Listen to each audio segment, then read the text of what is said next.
JMM Assam की 21 सीटों पर चुनाव लड़ रहा है, जिसमें से 19 सीट गैर रिजर्व्ड है। अब ऐसे में बीजेपी मंशा पर सवाल खड़ी कर रही है, तो जेएमएम ने पलटवार करते हुए कहा कि दर्द बीजेपी वालों के पेट में क्यों हो रहा है। इधर कांग्रेस का कहना है कि इसका असर झारखंड में नहीं पड़ने वाला।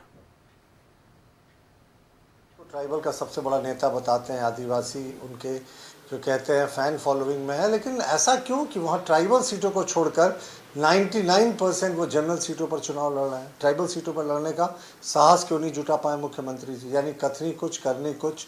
और हमें लगता है जिस तरीके से कांग्रेस उनको बार बार अपमानित करती रही है, पश्चिम बंगाल में कांग्रेस लड़ रही है, वहाँ सीटें नहीं थी, जबकि जो वृहद झारखंड था उसमें पुरली और अगल बगल के कई ज़िले थे, झाड़ग्राम तमाम ज़िले।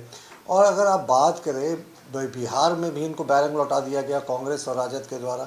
असम में अंतिम तक लटका कर रखा गया, सीटें नहीं दी गई। नहीं, देखिए, हर राजनीतिक दल की यह महत्वाकांक्षा होती है कि हम अपने संगठन का विस्तार करें, और झारखंड मुक्ति मोर्चा इसी कड़ी में संगठन विस्तार के लिए आगे गई थी। हम तो पूरी शिद्दत के साथ झारखंड मुक्ति मोर्चा के साथ गठबंधन का प्रयास किया। हमने तो ऑफर भी किया कि आप 5 से 7 सीटों पर चुनाव वहां लड़ें, लेकिन स्थितियां झारखंड मुक्ति मोर्चे को नहीं भाई, और वो वहां 21 सीटों पे चुनाव लड़ रही है, तो ठीक है, अच्छी पहल है।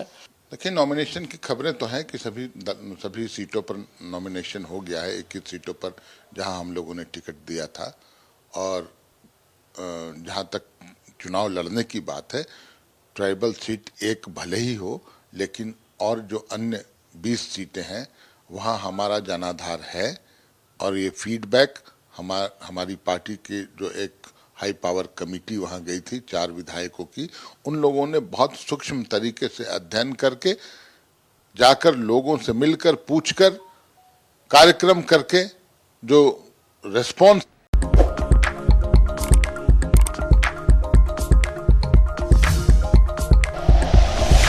Like and share videos, subscribe करें हमारा चैनल और प्रेस करें बेल आइकॉन। न्यूज़ 11 भारत, सच है तो दिखेगा।